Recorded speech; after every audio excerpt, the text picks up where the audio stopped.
আসসালামু আলাইকুম। এখন আমি আপনাদের সাথে ভিডিওতে যে বিষয় নিয়ে আলোচনা করব সেই বিষয় হলো একটি গরুর বিপদ হলে একটা খামারের কত ক্ষতি হতে পারে। এই বিষয় নিয়েই আপনাদের সাথে ভিডিওতে আলোচনা করা হবে। ভিডিওতে যে গরুটি দেখতে পাচ্ছেন এবং যে অংশটা দেখানো হয়েছে, এই অংশটা গরুটি কীভাবে পড়ে বা স্লিপ খেয়ে পড়ে গিয়ে গরুটির পাটা ভেঙে গেছে। গরুর পাটা এমন স্থান থেকে ভেঙে গেছে যে স্থানে গরুটির পা জোড়া দেওয়া যাবে না বা প্লাস্টার করা যাবে না।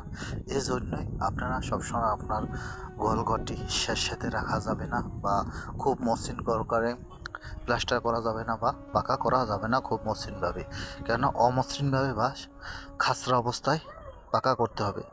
দেখেন, গরুর পাটি যদি লড়ানো হয়, দেখেন উপরে লড়ে না, শুধু সম্পূর্ণ বডিটা লড়ে। এখান থেকেই গরুটার পাটা ভেঙে গেছে। দেখেন ভিডিওতে পাটা লড়ানোর পর গরুটার পাটা কীভাবে লড়তে আছে, কিন্তু এই গরুটার পাটা এরকমভাবে লড়তে আছে, কিন্তু গরুটা অসুস্থ। প্রেগনেন্ট অবস্থায় গরুটা, প্রেগনেন্ট থাকার কারণে গরুটা আরও অসুস্থ হয়ে গেছে এবং আমার হাঙ্গল যেখানে দেখতে পাচ্ছেন ওইখান থেকেই ভেঙে এককালে দুটো হাঁটু ফাঁক হয়ে গেছে এবং নিচ থেকে ফুটো হয়ে গেছে, ফুটো হয়ে হাড্ডি বের হয়ে গেছে। এই জন্যই গরুটি শুয়ে আছে এবং গরুটি উঠতে পারে না।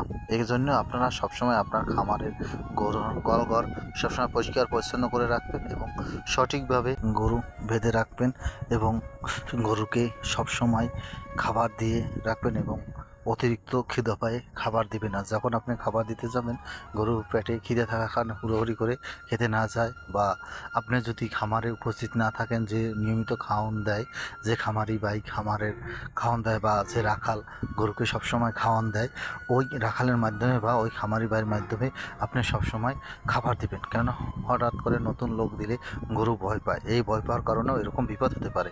আমার ভিডিও ভালো লাগলে প্লিজ সাবস্ক্রাইব।